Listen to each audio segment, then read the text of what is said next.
Jangan pernah menggeser kepemilikan Tuhan itu secara mutlak. Nah, kesadaran itu tuh, lagi-lagi kesadaran bahwa merasa fakir itu yang harus selalu ditumbuhkan. Makanya orang-orang sufi itu dari mulai bangun tidur sampai kemudian tidur kembali, itu malah dalam hatinya itu selalu niat. Mau tidur tuh niatnya, ya Allah, hari ini aku bernafas, apa yang aku lakukan, apapun bentuknya, ini dalam rangka untukmu.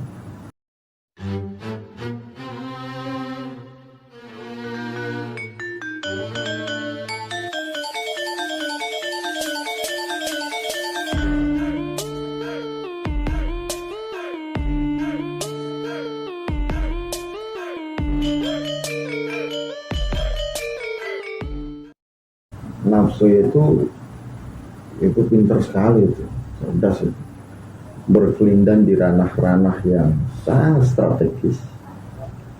Ya, orang sampai bisa bersandiwara, orang sampai terlihat baik gitu kan, orang sampai terlihat ahli ibadah misalkan, orang supaya terlihat alim, orang supaya terlihat akhlaknya baik, supaya terlihat itu kan sudah kelihatan. Artinya ranahnya sudah berbicara sendiri. Kalau berbicara sendiri ya berarti untuk sendiri, bukan berbicara hakikat. Tentu ada tujuan kan gitu. Nah, tujuan itu yang nanti akan dinilai oleh Tuhan. Misalkan berbicara tentang ranah-ranah agama, ini yang menilai Tuhan. Kalau secara kasat mata ya bisa jadi kelihatan itu adalah ukhrawi. Tapi apakah betul itu ukhrawi atau bukan, itu akan siapa? Ya Allah. Dia sendiri itu bisa dibohongi, membohongi diri sendiri itu bisa. Nafsu itu melawan nurani itu bisa, kadang-kadang begitu. Makanya gejolak-gejolak yang semacam itu tuh harus betul-betul diantisipasi sebenarnya. Ada gejolak begitu, mempolitisasi apapun itu bentuknya dalam rangka mengikuti selera nafsu, ya kita harus sadar betul itu. Nah, itu ranahnya penekanan hawa nafsu. Kalau nafsu itu ya sampai kita sedang melakukan kebaikan itu ya bermain di situ. Nah, itu saya itu. Kok bisa mengatakan itu saya itu gimana? Padahal kan ketika Anda melakukan itu yang menggerakkan Allah, yang membisikkan di dalam hati sehingga kemudian muncul kebaikan, ya Allah.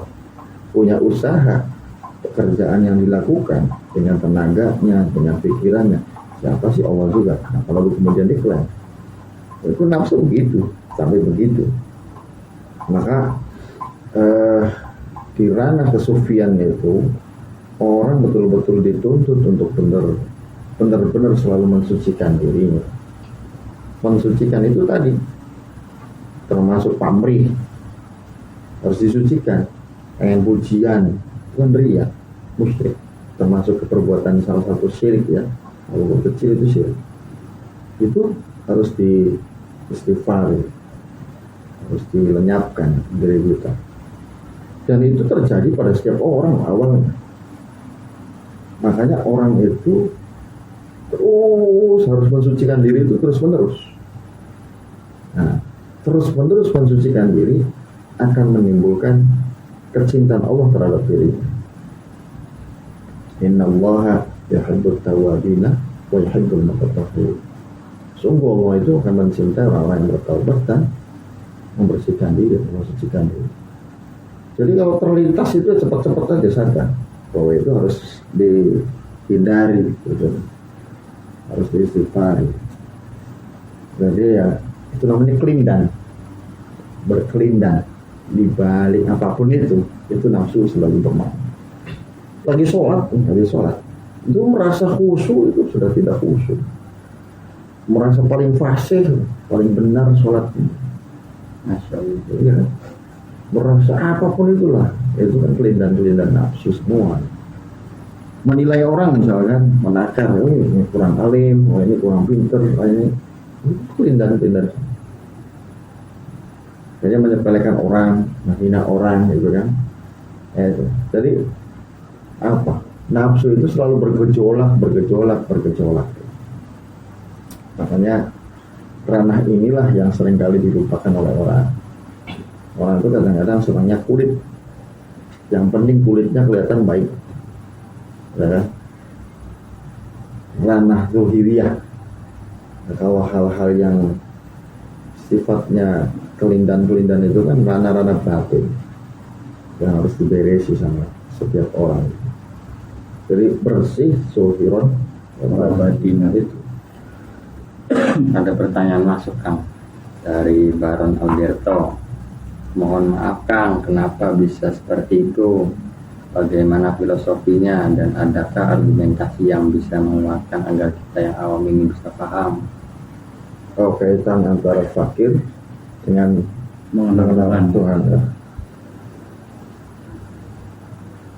Jadi kalau Allah itu kan itu bisa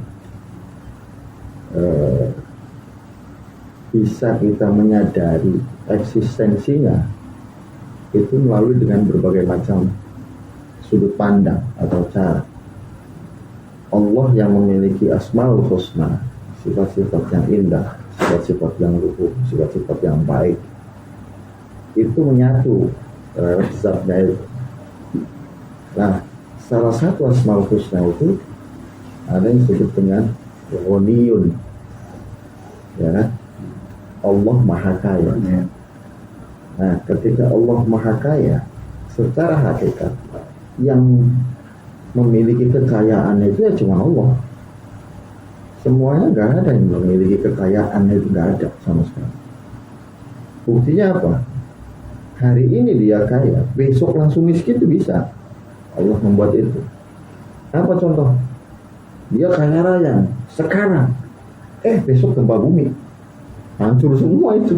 Bisnisnya hancur, rumah hancur, apa segala macam, miskin. Mana kekayaannya? Gak ada kok. Ya, gak ada kok.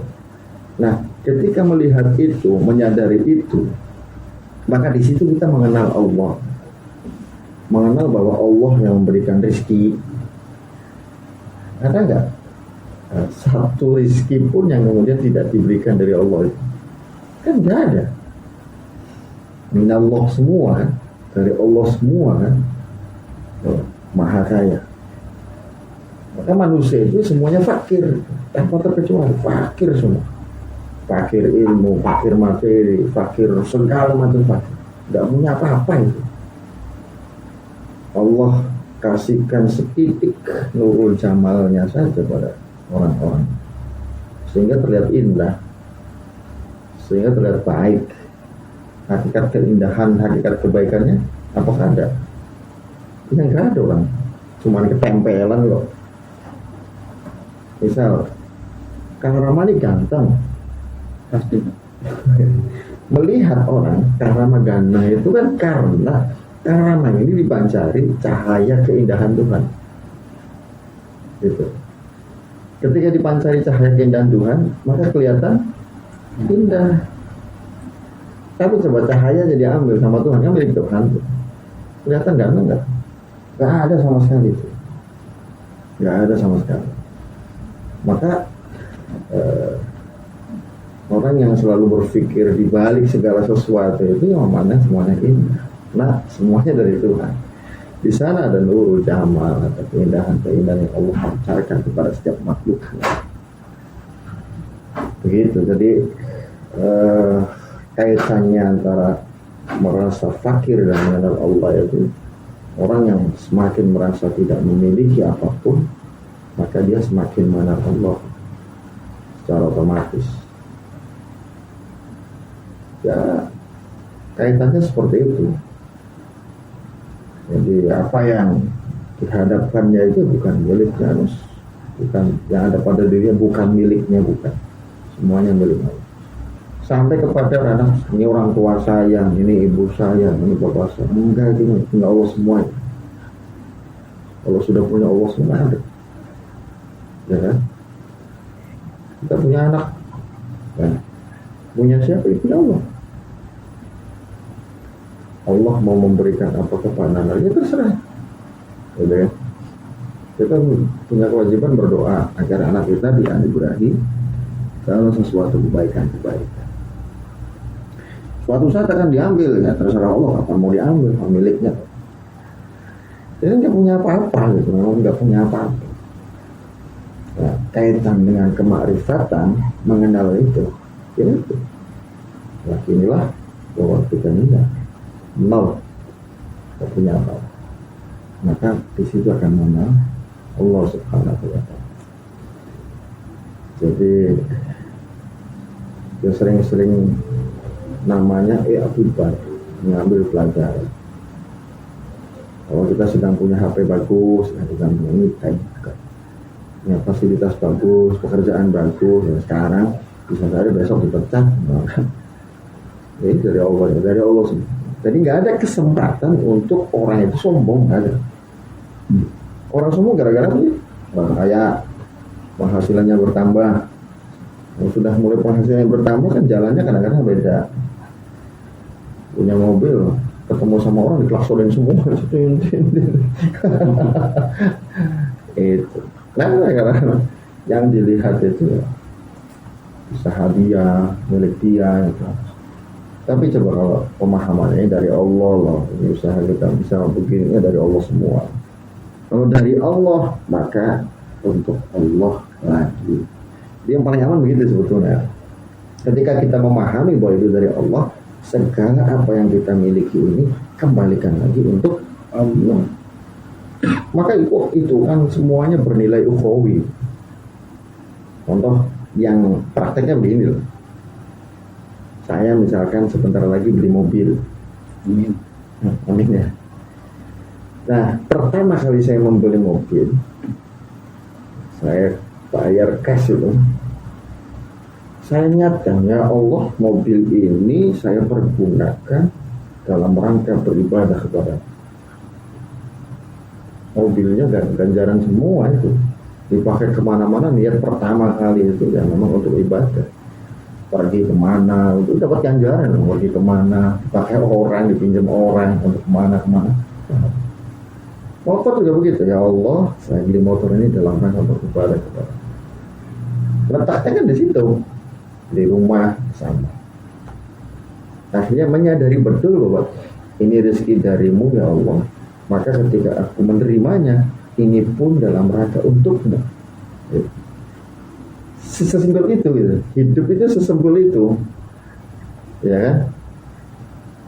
Ketika diberi sama Allah darimu ya Allah, maka ini pun untukmu ya Allah.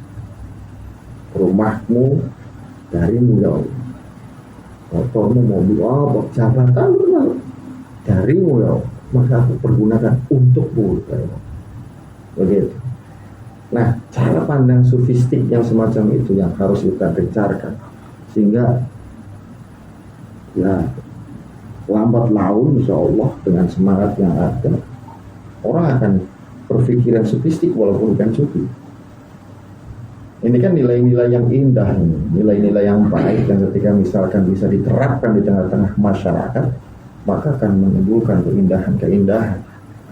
Kita bisa bayangkan, andai semua orang yang kaya memahami betul eksistensi yang semacam ini, lalu kemudian menerapkannya, dan kemiskinan selesai. 1 tahun, 2 tahun, 3 tahun sudah selesai. Gitu. Karena untukmu semua ya. Ini darimu, ini kemudian untukmu. Untukmu itu bukan kemudian kita buang di laut, bukan. Kalau uang banyak ini untuk buang. Yang enggak di sana ada yang butuh. Ini untuk buang. Orang butuh dikasih. Ini untukmu ya Allah. Nah, itu prakteknya begitu. Apa saja Anda membeli apa saja, punya fasilitas apa saja, ya begitu. Makanya orang-orang sufi itu dari mulai bangun tidur sampai kemudian tidur kembali, itu malah dalam hatinya itu selalu niat. Mau tidur tuh niatnya, ya Allah, hari ini aku bernafas, apa yang aku lakukan, apapun bentuknya, ini dalam rangka untukmu. Aktivitas itu dalam rangka Allah semua ya. Sedang ngapain juga ya dalam rangka Allah semua. Jadi pengenalannya sampai ke arah sana. Ketika merasa kita fakir, tidak punya apa-apa itu, tidak punya apa-apa, ketika dikasih ini darimu untukmu, artinya begitu. Begitu sebenarnya. Lalu ada pertanyaan kedua kamu dari Oi Barber Boys. Bagaimana cara meningkatkan pengenalan generasi muda terhadap Tuhannya, yang mana mereka masih fakir, belum mapan secara mental maupun secara finansial? Tidak ada kaitannya sebetulnya ya. Fakir dalam tanda kutip finansial, fakir apapun atau itu tidak ada kaitannya. Artinya fakir dalam tanda kutip merasa bahwa dirinya itu nol, itu bisa terjadi kepada siapapun, bisa diterapkan oleh siapapun, nggak pandang bulu. Pengen itu orangnya sudah mapan, kayak orangnya belum mapan, atau menjadi orang yang kaya raya sekalipun, ya harus malas fakir juga. Jadi nggak ada kaitannya sebetulnya. Ya, untuk orang-orang yang kemudian baru memahami apa itu fakir, memang mungkin agak kaget. Fakir dalam benak mereka, jadilah orang miskin, gitu kan? Jadilah orang miskin. Padahal bukan jadilah orang miskin, jadilah orang yang selalu merasa tidak punya apa-apa. Dan sehingga tidak pernah kita kehilangan sesuatu yang berharga dalam diri kita. Kalau misalkan kita meyakini bahwa itu adalah milik Allah, kita nggak berat. Kenapa kita merasa ketika kehilangan itu merasa berat? Karena merasa bahwa itu adalah milik siapa? Yang sendiri merasa berat tuh. Iya. Bisa kan? Merasa berat. Karena milik saya itu diambil sama Allah secara paksa, nangis itu. Tapi kalau misalkan meyakini betul itu milik Allah, bukan milik, ya udah damai itu dengan setiap keadaan akhirnya. Maka ya akhirnya orang-orang semacam itu kondisi finansial seperti apapun rasanya sama-sama apa? Fakir. Sama-sama fakir, sama-sama merasa tidak memiliki apapun. Tapi jangan sampai kemudian merasa fakir, aslinya punya uang, saya yang fakir, kok kamu minta sama saya? Kacau juga kan. Jadi begini ya, di zaman sekarang kan kadang yang sulit itu kita itu menyadari bahwa yang kita peroleh atau yang kita dapatkan atau yang kita punyai sekarang itu hasil kerja keras kita, hasil usaha kita, dan melupakan bahwa semuanya itu dari Allah. Pertanyaannya, bagaimana kita itu agar bisa dan selalu ingat apa yang kita dapatkan, apa yang kita punyai, dan yang kita peroleh pada saat ini itu semuanya dari Allah. Sudah. Itu sebetulnya ya tadi itu sudah banyak dibahas.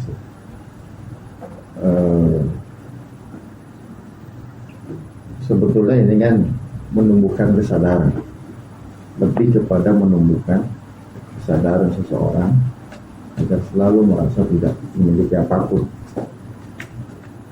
Yang menjadi garis besar itu kita merasa bahwa diri kita ini fakir. Ya. Maka ya sadari saja, sadari dulu. Ini bukan punyaku loh. Ini bukan punyaku. Gitu. Anda merasa senang dengan mobil misalnya, mobil baru kan? Ini bukan punyaku. Ini bukan punya. Nah, itu saja dulu. Karena problemnya kan merasa memiliki. Problemnya itu merasa memiliki. Nah, menghilangkan rasa bahwa itu adalah milik kita. Nah itu gantiannya. Nah, tapi begini kan, di sisi lain kan Allah menyuruh kita bersyukur atas hasil pencapaian kita tuh. Betul. Kan kita bersyukur alhamdulillah hari ini kita diberi jabatan, diberi kekayaan, punya mobil, punya tanah banyak. Ya. Dengan konsep faktor itu sendiri gimana Kang, maksudnya? Tadi kan dijelasin dari awal tuh bahwasanya kita jangan merasa memiliki apa-apa lah. Tapi di sisi lain Allah menyuruh kita untuk bersyukur atas apa yang kita capai. Nggak ada perbenturannya, nggak ada antara fakir dan syukur itu. Orang tidak bisa bersyukur. Orang bisa bersyukur, orang bisa bersyukur itu gara-gara bisa merasa bahwa dirinya bukan yang memiliki. Jadi awal orang pertama kali bisa bersyukur itu apa sih? Ini darimu ya Allah. Jadi kan, oh darimu itu kan berarti bukan milik kita. Maka wujud daripada terima kasihnya apapun itu akhirnya kemudian kita berikan lagi untuk Allah. Ya termasuk dalam urusan fasilitas ya sama, wujud syukur. Syukur itu begini, ini walaupun nanti ada kajian khusus, saya sedikit gambarkan saja. Syukur itu bukan hanya sesuatu yang membahagiakan kita, lalu kemudian kita bersyukur, tapi segala sesuatu yang membuat kita tidak bahagia pun kita syukuri. Ini hakikat syukur sesungguhnya. Ya, contoh. Kita punyanya motor, punya mobil. Maka bagaimana wujud syukur? Alhamdulillah saya punya motor. Tetangga saya juga punya motor. Kemana-mana pakainya sepeda. Sepeda. Bisa bersyukur nggak? Bisa nggak? Nah, orang yang punya sepeda gimana? Bisa nggak bersyukur? Orang sepeda, alhamdulillah saya punya sepeda. Di sebelah saya itu nggak punya sepeda aja, apalagi motor. Kemana-mana jalan terus. Ya kan? Orang yang punya apa kok bisanya jalan terus? Syukurnya gimana? Wujud syukurnya itu, alhamdulillah saya masih bisa jalan.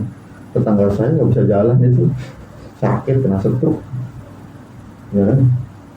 Orang yang sudah kena stroke syukurnya gimana? Alhamdulillah saya masih hidup. Ya kan? Karena hidup itu dalam setiap detiknya, ketika dia bisa bersyukur, dia mendapatkan pahala. Walaupun sakit, ngapa-ngapain, Allah siapkan ganjarannya, pahalanya. Jangankan sampai syukur, dia sabar saja dengan kondisinya, dia sudah dapat pahala. Apalagi sama syukur, terus kita bisa ngaku, ini kaki milikmu ya Allah, kaki ini milikmu. Jangankan satunya lagi nggak bisa jalan, nggak apa-apa, nggak milikmu semua. Cara begitu tuh syukur. Jadi bukan kemudian yang namanya syukur itu kasih rezeki banyak berlimpah, enggak itu. Ya itu ya tetap syukuran Allah. Sampai tidak dalam kondisi yang tidak enak pun syukur. Gak bisa syukur, minimal sabar. Ya. Jadi sebetulnya nggak berbenturan antara fakir dengan syukur tadi, karena awalnya itu ya merasa fakir dulu. Awalnya merasa fakir dulu, akhirnya setiap apa yang dia terima milikmu ya Allah, milikmu bukan punyaku, milikmu. Akhirnya kembalikan lagi sama. Begitu kan? Ini ya, ini si cerita yang saya minta tanggapan nih. kalau ada cerita seperti ini kan bisa membatalkan sifat fakir seseorang kan. Misalkan Kang Rama kan diputusin sama mantannya tuh kan, sama pacarnya. Nah, diputusin tuh, saya putusin kamu karena kamu miskin, karena kamu nggak punya mobil. Suatu ketika Kang Rama kaya kan, dan bisa beli mobil. Amin. Hal ketika membeli mobil itu yang Kang Rama ingat ucapan dari mantannya kan. Kamu itu kan miskin, nggak punya mobil kan. Ketika dia terbesit, ketika membeli mobil secara terus dia terbesit, ucapan mantannya yang menyayat hatinya dulu tuh kan. Inilah saya sekarang. Inilah saya sekarang. Itu bisa membatalkan sifat fakirnya. Ya itu. Makanya tadi poinnya kan sebetulnya sudah terjawab lah. Artinya kondisi bagaimanapun itu yang harus tetap dijaga itu adalah kelindahan nafsu. Nah, kelindahan nafsu itu berbicara terus itu, bukan dalam kondisi yang begitu saja. Apalagi dalam kondisi begitu ketemu saya sudah jadi orang sukses, langsungnya gimana kacau kan. Enggak begitu kan, itu namanya kelindahan nafsu juga. Ya artinya ya sudah mulai kemudian menggeser positioning Tuhan di sana. Ini loh saya, ketika berbicara ini loh saya, itu sebetulnya menggeser positioning Tuhan yang menggerakkan, yang mengkayakan, yang memberikan jabatan, yang memberikan fasilitas, itu menggeser semua, digeser semua.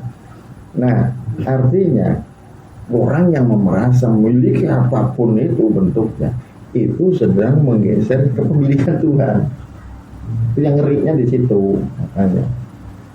Makanya jangan pernah menggeser kepemilikan Tuhan itu secara mutlak.